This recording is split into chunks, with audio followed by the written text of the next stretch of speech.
Hey everyone, it's Carissa Wiley here for ellenhudson.com. Thanks for joining me today.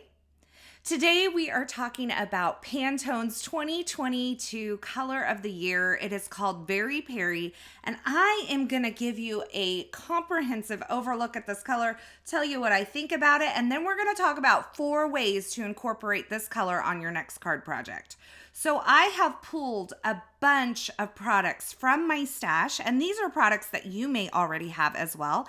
And these products are all available in the ellenhudson.com store so that you can pick them up. Now I've pulled out some Catherine Pooler inks in a few different shades, some Distress Oxide inks, Copics, ink tints, pencils, Caron Brush Marker Pro. I have a Prismacolor pencil here and a couple of watercolors as well as a cardstock. Now, Very Peri is an interesting color because it has a lot of blue and it also has a lot of violet in it. So what I found was the closest color is this Serenade here. Now, Tranquil and Serene in the Catherine Pooler line are also very close. One's a little more blue, one's a little bit more gray-violet there. And then also Stormy Sky and Shaded Lilac are very similar colors to this Very Peri as well. So the thing that you want to remember is just kind of get close. Now here is a look at a color palette that I put together featuring that Serenade color, which I'm calling Very Peri. So I have Juniper Mist, Serenade, Do-Si-Do, Grapefruit from Concord and Ninth, and then Ballet Slipper from Concord and Ninth. Now, if you combine Serenade with Pixie Dust, Flirty Fuchsia, and Queen for a Day, that gives you more of a monochrome red-violet palette. And I love how when you take Serenade and you put it next to Flirty Fuchsia, it really picks up a lot more blue. But if you put Serenade or Very Peri next to a blue color, it really looks more purple. Now, another color that this pairs really well with is the Catherine Pooler Be Mine. So you can see how this color kind of takes on an identity of its own depending on what you pair it with. Now, those were a look at inks. Now, let's look at a little bit of watercolor. I have my Kuretake Gansai Tombi here in a couple of different colors, and I am combining this very blue color with a little bit of purple to get close to this Very Peri color as well. So you may not have the exact color ink in your stash, but keep in mind you can mix mediums as well, including watercolors and inks, to create the perfect shade. And you can see how I got really close there. Now, I wanted to show you these all kind of up close to each other. So I'm starting with Tranquil here, and then I'm moving to Serene and Serenade. I just think that any of these can really work as a dupe for this Very Peri in your color palette. It just kind of depends on whether or not you want to pull out more of the blue or more of the purple.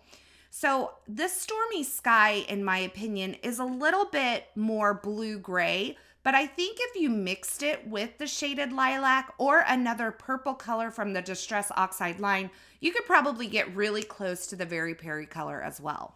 Now this color is what I call a chameleon color, and it's because of that whole blue, is it purple thing? And so I've kind of nicknamed it the chameleon color, but this can really bring a lot of vibrancy, punch, and energy to your palette. And as I mentioned before, depending on how you pair it with things, it will kind of take on an identity of its own. And so that's why I've kind of nicknamed it a chameleon color. Now, the first way that you can add this color into your card making color palette is through watercolor. Now, you can use traditional watercolor like the Kuretake Gansai Tombi that I showed you earlier, or you can use a water reactive ink. And I am going to use this color palette here, which features the Juniper Mist, Serenade, Do-Si-Do, Bellini, and It's a Girl from Catherine Pooler, because these are our water reactive inks. So I can get a very cool watercolor look using these inks. Now, earlier, the palette I showed you included the Grapefruit and Ballet Slipper from Concord and Ninth in the same color palette. I decided to switch those two Concord and Ninth inks for Catherine Pooler inks that were very similar because they move a little bit better with water. Now, I've taken these inks and I've just pressed them onto my Tonic Easy Clean Matte. I've added some water, and now I'm just taking some watercolor cardstock and pressing it into these watered down inks, and they move really well. Now I'm adding several layers of color and I'm drying between the colors, and that is the first way to really bring this color into your color palette and into your card making. Now, the second way I'm going to show you is with a direct to paper kind of technique. And this time, instead of using a traditional cardstock, I am using vellum here. So I have the Essentials by Ellen Heavyweight Vellum. I'm adding the Serenade color and then the Juniper Mist right along the bottom. And you're going to see me take a microfiber cloth and really buff this into the surface of this vellum. Now, this is going to take a minute for this to dry on the vellum, but I'm going to speed that along with my heat tool here in a moment to get that to dry on the vellum, and then we're going to go back and we're going to add another layer of color, just like we did with the watercolor.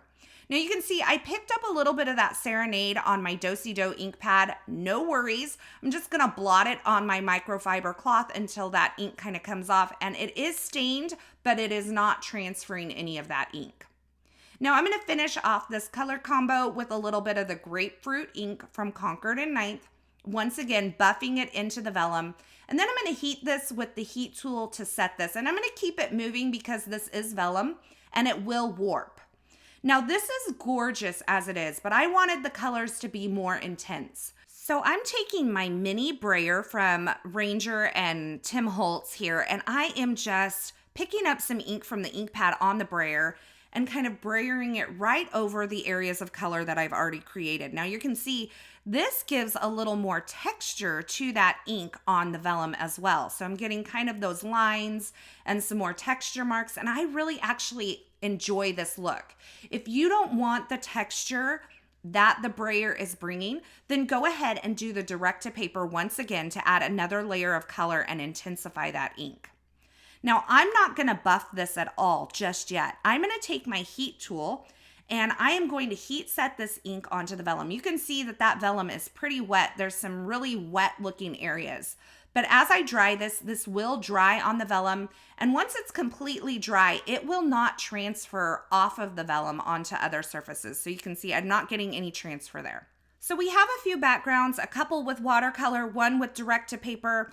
And now we're going to add another background into the mix using just stamping. So I have the Organic Elements stamp set here from the Essentials by Ellen line. I'm using the exact same color palette that I used before, but you can see when I use it in a different way with these kind of abstract looking elements on this card, it really changes the look of this color palette. Now I added a little bit of gold in here because if you know me at all, I just cannot resist. And I'm bringing in some more of these little dots with this ballet slipper. I thought it needed a little bit of that lighter pink to kind of pull it all together.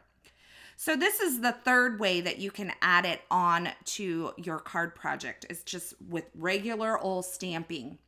Now I have heat embossed some images and die cut them onto some vellum using white embossing powder. These are from the Pressing Thoughts stamp set from the Essentials by Ellen line. And I've die cut some of the essential hexagons from some gold metallic cardstock, and I'm adding those onto my card base.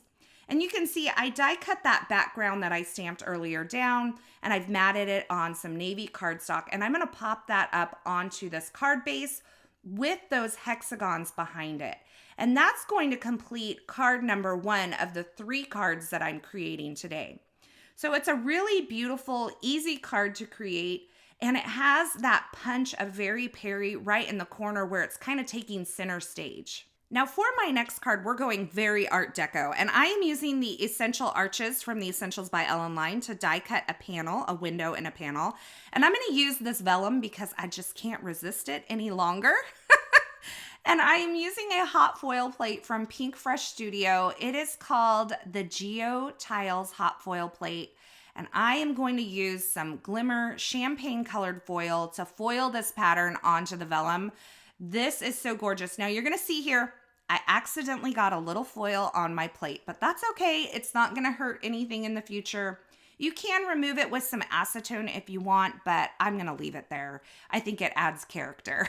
You can see I have this gorgeous foiled vellum piece for my card. Now I'm going to tuck this right into that window that I created using the Essential Arch die set. And I am going to create a window card. So I'm going to take that same arch that I used to cut my window, and I'm going to cut it into my card base as well to where it lines up with the front panel window that I've already created. So this kind of gives you an Art Deco feel, a stained glass vibe, and it is absolutely gorgeous. I love the way that very Peri kind of transitions the blue into the pinks and the oranges. I finished it off with the Mondo Hello die cut greeting, as well as a reversed foiled sentiment, and I will link the video here where I show you how to do that reverse foiling technique. Now here's the fourth way to add this very Peri color onto your card project, and that is to use your favorite coloring medium. Now I don't know that colored pencils are my favorite coloring medium, but they're what I'm using today because I thought this color matched really well. And I'm just adding onto the back side of this die cut and embossed vellum piece from the Pressing Thoughts stamp set, a little bit of color into those florals. And I think it adds just such a nice little punch. I'm also going to use this Copic marker and a little bit of that colored pencil once again. This is the only BV Copic marker that I own, by the way. So it had to be close. It didn't have to be right on. I'm going to add a little bit of that colored pencil along the bottom too to deepen and darken that shade. And then I'm going to die cut this using the Mondo Hello die set once again. And I'm going to have a little bit of color along the bottom of this white die cut. And I think that adds, like I said, just a little more punch of that color. Kind of helps it to take center stage in this palette and not get lost in all the pinks and oranges that are at the top. So I'm finishing this card off with a little hexagon frame that I've die cut using the Essential Hexagons from the Essentials by Ellen line. And that gives us card 3 and technique 4. So here's a look at these cards featuring watercolor, coloring, stamping, direct to paper, all with this gorgeous Pantone 2022 Color of the Year, very Peri. It can bring so much energy to a card project. And really, I had a great time experimenting with this color because, truth be told, this is not a color I would reach for on my own. This is something that I kind of had to be challenged to do, but I really love the results. And I can see how this color really plays into a lot of different color palettes and how it can bring a lot of energy and just a really fun vibe to your next card project. Now, as always, I will have links to the featured products used in these projects in the description at YouTube. So if you're looking for something in particular, you can check there. Or you can head on over to the ellenhudson.com blog post. I will have that linked below as well. Over there, you'll find more still shots, more information, and a complete list of supplies. As always, thanks so much for stopping by and hanging out with me today. Thanks for watching. I hope you enjoyed this look at the Pantone 2022 Color of the Year, and I hope you enjoyed these projects. If you did, give this video a thumbs up, and don't forget to subscribe and turn on the notifications here so you don't miss any of the papercraft and card making video tutorials shared here. Thanks again for watching, and until next time, I hope you have a fabulous day.